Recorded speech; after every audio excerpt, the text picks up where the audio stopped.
I'm German homolos, I drink coffee and I know things. 63 ეპიზოდის თემა არის როგორია დანებებული ადამიანი. Მთლიან ალბომში ვფიქრობ ეს ერთ-ერთი ყველაზე დამაფიქრებელი და ჩამაფიქრებელი ეპიზოდია.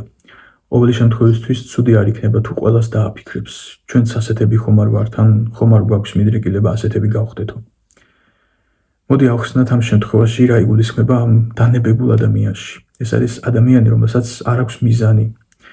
არც კი სურს რომ მიზანი ჰქონდეს, არათუ აქვს.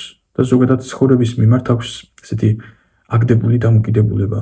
მაინც მოვკვდებით და გავერთოთ რა აზრი აქვს სხვა დანარჩენსო. და როგორ გამოიყურება ეს დანებება მაინც?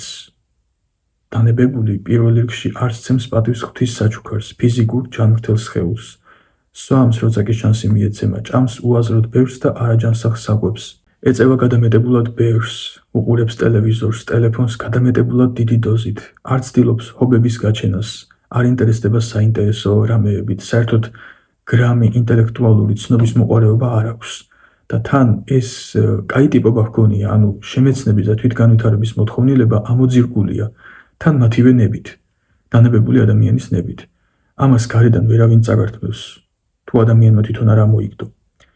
ასევე დანებებული ადამიანი სულ დაცინვისკენაა მიდრეკილი. ცდილობს თავი ცუდად აგრძნობინოს თვით თავის ყველაზე ახლობელ ადამიანებსაც კი, რომ მისი უუნარობა, უაზრობა და უინტერესობა მის დასაცინ გასაკითხსაგნად არ იქცეს, ანუ იმის შიშით რომ არ დასცინონ, სხვებს დასცინის. არ შეუძლია მარტო რამის კეთება, სულ ვიღაცისგან ითხოვს დახმარებას, გაყოლას, დადასტურებას, რომ მაგარია და შეძლებს. არადა რომ შეხედავს აქციელებზე, ენა აქვს, თბილისიდან ლონდონამდე წაგრძელებული. ყველაფერზე წამსვლელი და საერთოდ ძალიან მაგარი ტიპი ჩანს. ასე აჩვენებს თავს ყოველ შემთხვევაში, რომ უსუსური არ გამოჩნდეს. ანუ თავმოყარეობა აქვს შერჩენილი. ასეთ დანებებულ ადამიანს გარედან ვერავინ გამოაცოცხლებს. რამდენი სამოტივაციო სიტყვებიც არ უნდა უთხრას ვინმე, მაინც მისი გამოგვიძება ხდება მის გონებაში, მისი სურვილით. გულში ძლიერდება და სულის ძალით რეალიზდება.